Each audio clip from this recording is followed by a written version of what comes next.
मोरबी हादसे के बाद अब तक 9 लोगों को गिरफ्तार किया जा चुका है। मामले की एसआईटी और पुलिस ने जांच शुरू कर दी है। और इस बीच मोरबी नगर पालिका ने पूरे मामले से पल्ला झाड़ लिया है। नगर पालिका के अधिकारियों का कहना है कि रिनोवेशन करने वाली कंपनी ओरेवा ने कौन सा मटेरियल लगाया, कैसे पुल में सुधार किया, कब खोला, उसकी जानकारी नहीं है।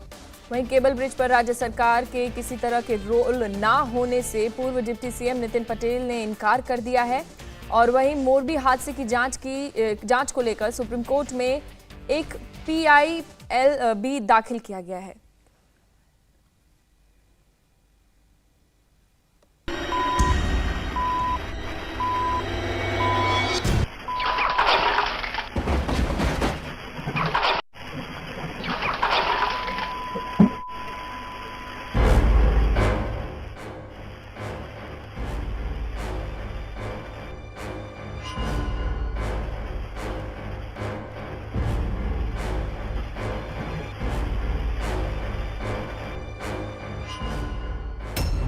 मोरबी हादसे का गुनहगार कौन?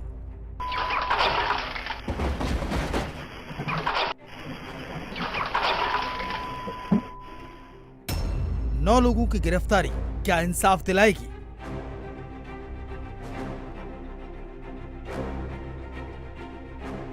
घड़ी बनाने वाली कंपनी को पुल का ठेका। कि मोरबी नगर पालिका के हस्तक का ये काम था। ये पुराना जो पुल था मोरबी नगर पालिका ने इस एजेंसी को दिया था।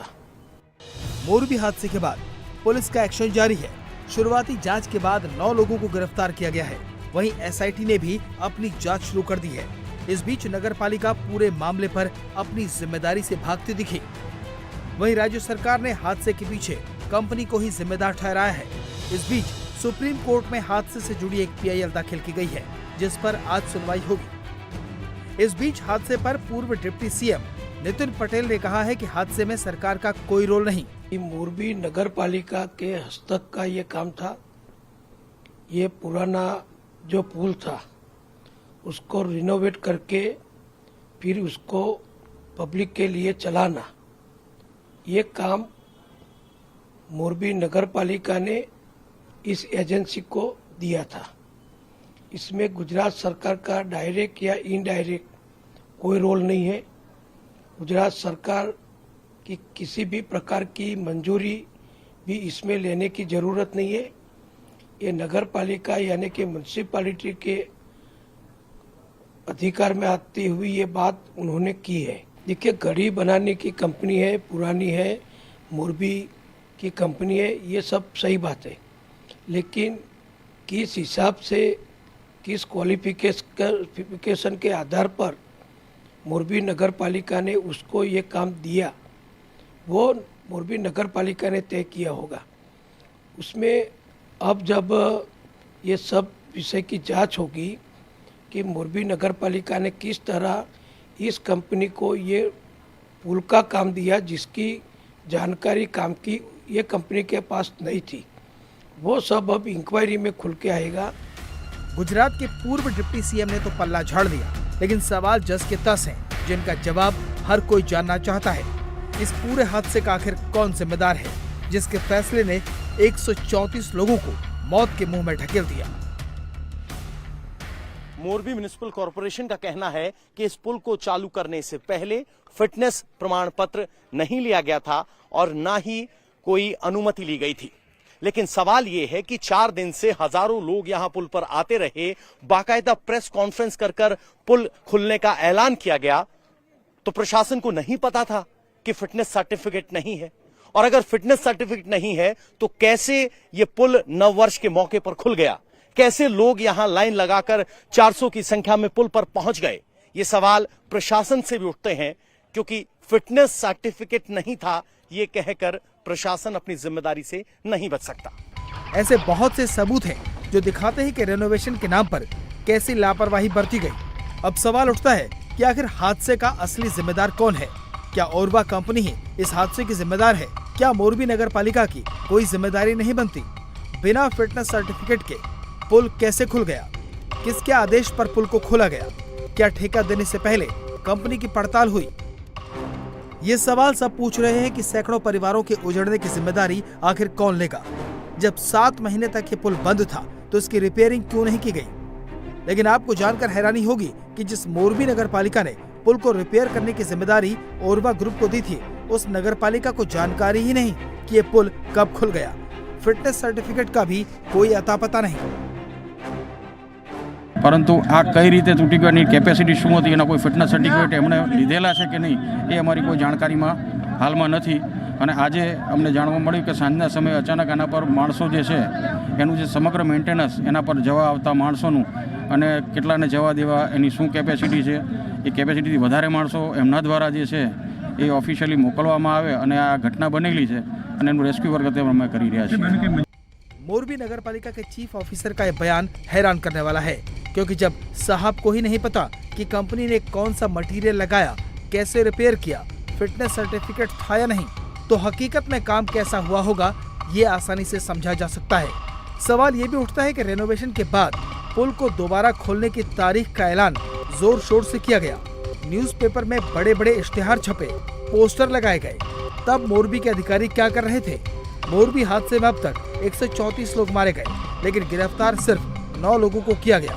वो भी कौन है, जरा ये देख लीजिए। ओरवा कंपनी के 2 मैनेजर दीपक भाई और दिनेश भाई, टिकट काटने वाले 2 क्लर्क मनसुख भाई, मदन भाई, 2 कॉन्ट्रैक्टर प्रकाश भाई और देवांग भाई और 3 गार्ड को गिरफ्तार किया गया है जो हादसे के वक्त सुरक्षा में तैनात थे। उसमें से दीपक भाई नवीन चंद्र भाई पारेख एज 44 ओरिवा कंपनी में मैनेजर है।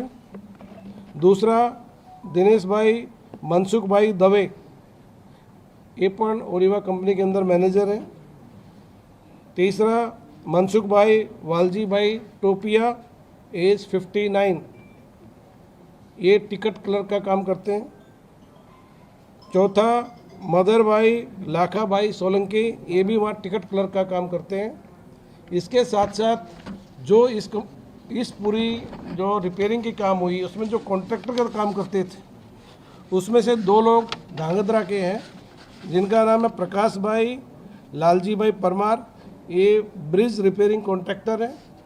दूसरा देवांग भाई प्रकाश भाई परमार एज 31, ये दोनों ब्रिज के कॉन्ट्रैक्ट के रिपेयर करने काम करते हैं। साथ साथ इस आखिर टीम के अलावा 3 ऐसे लोग भी हैं जो पूरी नेग्लिजेंट एक्ट, जिसमें लोगों को रेगुलेट करना होता है, ज़्यादा लोगों को निकालने का काम होता है, ज़्यादा लोग वहाँ की स्ट्रेंथ से बाहर नहीं निकले, तो इस तरह की जो सिक्योरिटी गार्ड थे, ये 3 लोगों को उसमें अरेस्ट किया गया है। तो क्या मोरबी की इस घटना के लिए सिर्फ यही 9 लोग जिम्मेदार थे? हालांकि पुलिस ये भी कह रही है कि हादसे में जिसकी भी जवाबदेही बनेगी उसके खिलाफ एक्शन लिया जाएगा। यानी अभी भी ओरवा कंपनी के मालिक जयसुख पटेल पर गिरफ्तारी की तलवार लटकी हुई है। हादसे के बाद अब वजहों की पड़ताल शुरू हो गई है। कल दिन भर वहां सबूतों को इकट्ठा करने का काम चलता रहा। एसआईटी और एफएसएल की टीम ने हादसे की जगह पर जाकर जांच की। पुल टूटने के केस की जांच के लिए गुजरात सरकार ने 5 मेंबर्स की एसआईटी बनाई है। सीएफएसएल की टीम मौके पर पहुंची है और वो साइंटिफिक एविडेंस इकट्ठा कर रही है। यहां पर नापा जा रहा है कि तार की मोटाई कितनी थी, कितने तार थे। तो आपको बता दें 7 तारों से बना हुआ एक बेसिक तार है और उस बेसिक तार के 7 हिस्से हैं। 7 बाय 7 की डायमेंशन है, जिसके किनारों को अब नापा जा रहा है।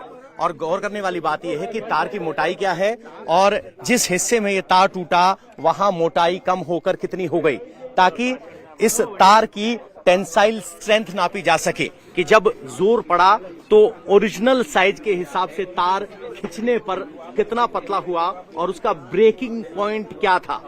ये सब टेक्निकल एविडेंस होगा ये सुनिश्चित करने के लिए कि आखिर ये तार टूटने से पहले हुआ क्या था। कुल मिलाकर कार्रवाई में लीपापोती और लापरवाही हो रही है। इंडिया टीवी हर वक्त हर जगह डाउनलोड करने के लिए सर्च करें India TV news Google play store या ऐप स्टोर पर।